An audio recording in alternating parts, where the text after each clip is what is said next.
Hi friends, இன்றைக்கி வீடியோவில் என்னோடய ஸ்டைலில் பிரியாணி ரெசிபி தாங்க பார்க்க போகிறோம். அதுக்கு முன்னாடி பக்கத்தில் மளிகை கடையில் போய் சோம்பு வாங்கிட்டு வந்தேங்க. பிரியாணி போடுறதுக்கு சோம்பு இல்லைன்ட்டு பார்த்திங்கன்னா அது பார்க்குறக்கே கலர் பார்த்திங்கன்னா ஒரு டிஃப்ரெண்ட்டாக இருந்துச்சு. ரொம்ப க்ரீனிஷாக இருந்துச்சு கலர் ஆட் பண்ண மாதிரி. சரின்னு தண்ணியில் போட்டு கரைச்சி பார்த்தேன். ஆல்ரெடி ஒரு வீடியோ நீங்கள் எல்லோரும் பார்த்துருப்பீங்கன்னு நினைக்கிறேன். ஒருத்தவங்க சோம்பு போட்டு கழுவி காமிச்சாங்க. அதில் நிறைய கலரு ரிலீஸ் ஆச்சு. அதே மாதிரி நானும் கழுவி பார்க்குறேன், பயங்கர கலருங்க. சோம்புலாம் வாங்கி யூஸ் பண்ணிங்கன்னா பார்த்து கேர்ஃபுல்லாக பண்ணுங்கள். இந்த மாதிரி கலர் அப்நார்மலாக இருந்துச்சுன்னா வாங்காதீங்க.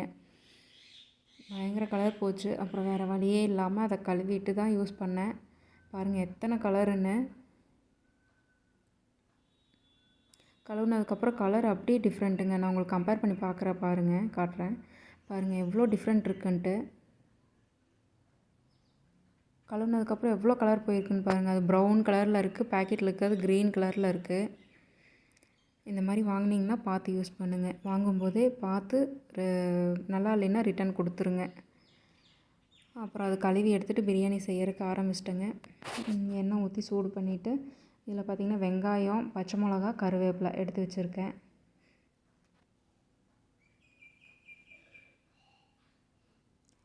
எண்ணெய் 2 டம்ளருக்கு தேவையான எண்ணெய் ஊற்றிருக்கேன். எண்ணெய் சூடானதுக்கப்புறம் வெங்காயம், பச்சை மிளகா, கருவேப்பிலை ஃபஸ்ட்டு அதை போட்டு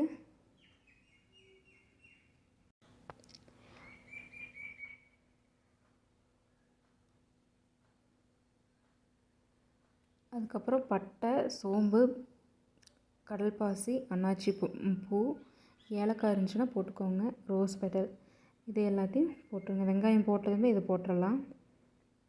எடுத்ததும் பட்டை சோம்பு உள்ளே போடாதீங்க. வெங்காயம் போட்டு அதுக்கப்புறம் பட்டை சோம்பு, பட்டை, அன்னாச்சிப்பூ, ஏலக்காய் இதெல்லாம் போடுங்க. மிக்சியில் பார்த்திங்கன்னா பெரிய வெங்காயம் ஒரு 4 வெங்காயம் நல்லா பெருசாக இருந்துச்சுன்னா 4 வெங்காயம் போடுங்க. இஞ்சி பூண்டு தோலோடையே போட்டேன் நான். தோலோடு போட்டிங்கனாலும் நல்லாயிருக்கும். சோம்பு, வரமிளகாய், வெங்காயம், இஞ்சி பூண்டு, வரமிளகா, பட்டை, சோம்பு. பட்டை சின்னதாக போடுங்க. 2 தக்காளி இதெல்லாம் ஒன்றா போட்டு அரைச்சிட்டு வந்துட்டேன். இங்கே பார்த்திங்கன்னா வெங்காயம் நல்லா வதங்கணும். நல்லா கோல்டன் ப்ரௌன் கலரில் நல்லா வதங்கணும். சிம்மில் வச்சு வதக்குங்க. ஸ்பீடாக வச்சிங்கன்னா கருகிரும். இது பார்த்திங்கன்னா ஜாதி பத்திரி. இது இருந்தால் போடுங்க. பிரியாணிக்கு போடலாமான்னு தெரில, போடுவாங்கன்னு நினைக்கிறேன். நான் வாங்கிட்டு வந்தேன், அது போட்டிருக்கேன். ஆனால் டேஸ்ட்டு நல்லா தான் இருந்துச்சு, பிரியாணி டேஸ்ட்டு. இது போட்டால் தான் டேஸ்ட் இருக்குன்னு இல்லை, இருந்தால் போடுங்க. இப்போ பார்த்திங்கன்னா வெங்காயம் நல்லா வதங்கிருச்சு.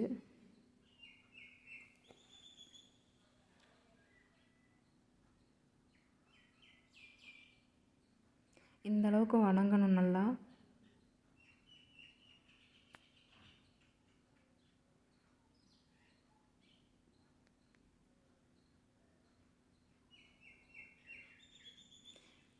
சுற்றி கிளறிட்டே இருங்க. அப்போ தான் வெங்காயம் நல்லா எல்லாம் ஒரே மாதிரி வதங்கும். சும்மா விட்டுட்டிங்கன்னா அது அப்படியே ஒரு பக்கமாக கருகிரும்.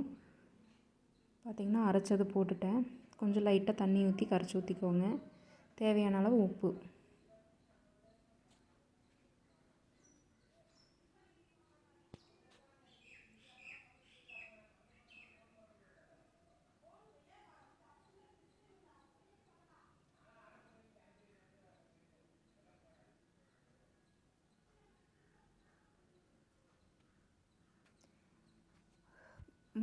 மூடி வச்சுட்டு அடுத்து நான் சிக்கன் கிரேவிக்கு தேவையானது ரெடி பண்ணி வச்சுருந்தேன். தேங்காய் கொஞ்சம், சீரகம், மிளகு, மல்லி, கொஞ்சமாக அரிசி. இது பூரம் இது ட்ரை பண்ணி வச்சுருக்கேன், ட்ரை ரோஸ்ட் பண்ணி வச்சுருக்கேன். வடச்சட்டியில் பார்த்திங்கன்னா நான் பெரிய வெங்காயம் தான் நிறையா யூஸ் பண்ணுவேங்க. சின்ன வெங்காயம் யூஸ் பண்ணிங்கனாலும் நல்லது. சின்ன வெங்காயம் கொஞ்சம், பெரிய வெங்காயமும் யூஸ் பண்ணியிருக்கேன். தக்காளி 1, 3 வரமிளகா. இதை பார்க்க எனக்கு மனசு கஷ்டமாக இருக்குங்க. வெங்காயம், தக்காளி, வரமிளகா போட்டு வதக்கி வச்சுருக்கேன். கருவேப்பிலை போட்டு வதக்கி வச்சுருக்கேன். இதையெல்லாம் அரைச்சிட்டு வர போகிறேன். இதை அரைச்சி வச்சுட்டு அடுத்து சிக்கன் தாளிச்சு விட்ருவேன். அதுக்குள்ளே இங்கே பார்த்திங்கன்னா அந்த நம்ம அரைச்சி ஊற்றுனதெல்லாம் எண்ணெய் விட்டுருச்சு. சிக்கன் கழுவி உள்ளே போட்டுடலாம்.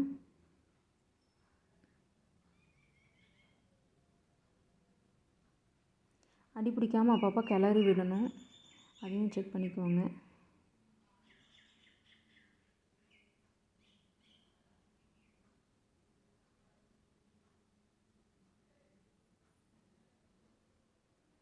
ஃபேமஸான பிராண்டில் 2 பிராண்ட் இருக்குது. அதில் நீங்கள் எது வேணால் யூஸ் பண்ணிக்கலாம்.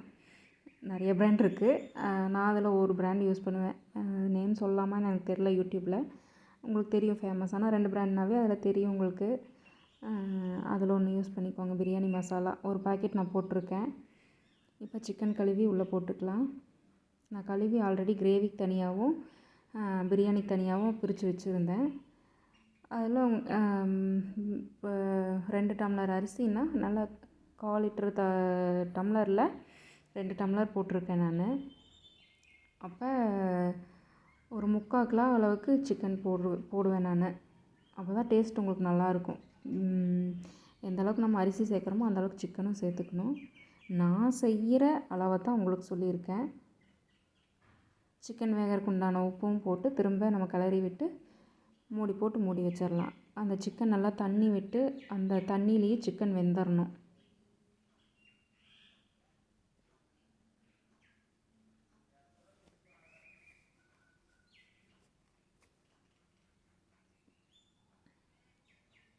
வீடியோ பார்த்திங்கன்னா நான் ஒரு கையில் பிடிச்சிட்டு தான் எடுத்துகிட்ருக்கேன். கொஞ்சம் அட்ஜஸ்ட் பண்ணிக்கோங்க. நான் இப்போ தான் புதுசாக யூடியூப்பில் வீடியோ எடுத்து போடுறது உங்களுக்கு தெரியும். சேனல் ஸ்டார்ட் பண்ணி 2 வருஷத்துக்கு மேலே ஆச்சு. பட் இப்போ தான் இன்ட்ரெஸ்ட்டாக போட ஆரம்பிச்சிருக்கேன். இப்போ பார்த்திங்கன்னா சிக்கன் தாளிக்கிறதுக்கு வடைச்சட்டி வச்சு எண்ணெய் ஊற்றி கடுகு போட்டிருக்கேன். அந்த பக்கம் சிக்கன் பிரியாணிக்கு அது க்ளோஸ் பண்ணிடுங்க. சிக்கன் போட்டு கலரி விட்டு க்ளோஸ் பண்ணியாச்சு. இந்த கிரேவிக்கு வெங்காயம் வேணுன்னா போடலாம். நான் வெங்காயம் போட மாட்டேன்.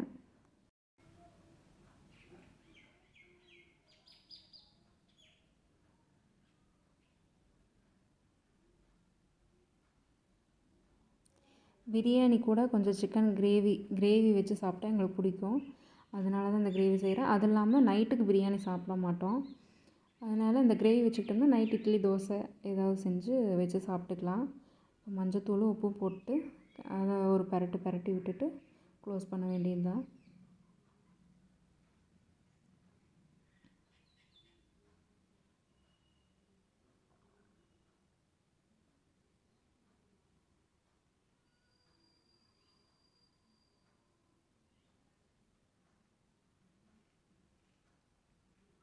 இந்த மசாலாவும் மஞ்சத்தூளும் உப்பும் படுற அளவுக்கு கிளறி விட்டு கொஞ்சம் தண்ணி விடுற அளவுக்கு மூடி வச்சுட்டு திரும்ப பார்த்திங்கன்னா சேம் நம்ம பக்கத்தில் மளிகை கடையில் கிடைக்கிற 2 பிராண்டில் ஒரு பிராண்டு மசாலா.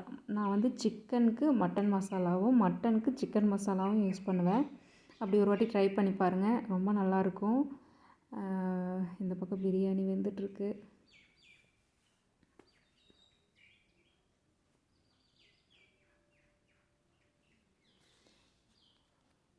பார்த்திங்கன்னா நல்லா தண்ணி விட்டுருச்சுங்க.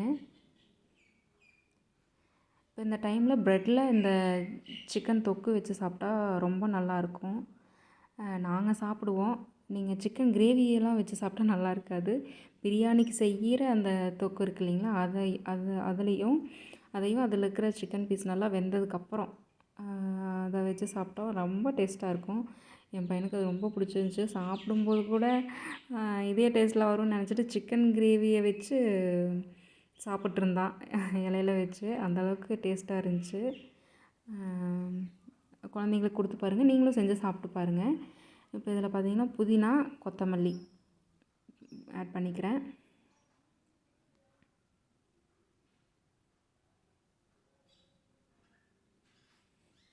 அந்த பக்கம் சிக்கனில் மட்டன் மசாலா போட்டு அது ஒரு பக்கம் வெந்துட்டுருக்கு. இப்போ இதில் நீங்கள் தண்ணி ஆட் பண்ணிக்கலாம். 2 டம்ளர் அரிசிக்கு 4 டம்ளர் தண்ணி ஊற்றிருக்கேன்.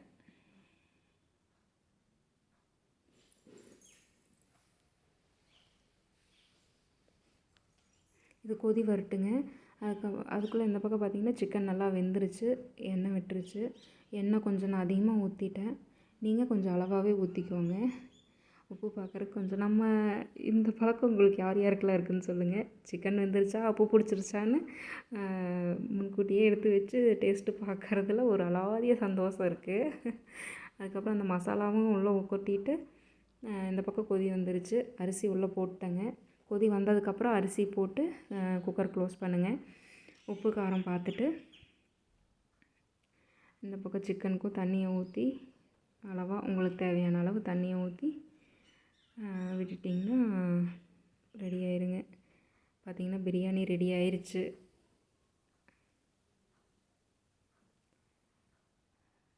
கொதி வந்ததுக்கப்புறம் அரிசி போட்டு நீங்கள் க்ளோஸ் பண்ணிங்கன்னா இந்த மாதிரி ஒட்டாமல் அரிசி உடையாமல் வருங்க. நிறையா பேர்த்துக்கு குழஞ்சி போயிடும். நான் நார்மல் சாப்பாட்டு அரிசியில் தாங்க பிரியாணி செஞ்சுருக்கேன், அதில் தான் அப்படி வந்திருக்கு. ஓகே ஃப்ரெண்ட்ஸ், இந்த வீடியோ உங்களுக்கு பிடிச்சிருந்துச்சுன்னா சேனல் சப்ஸ்கிரைப் பண்ணுங்கள், லைக் பண்ணுங்கள், ஷேர் பண்ணுங்கள். Bye friends.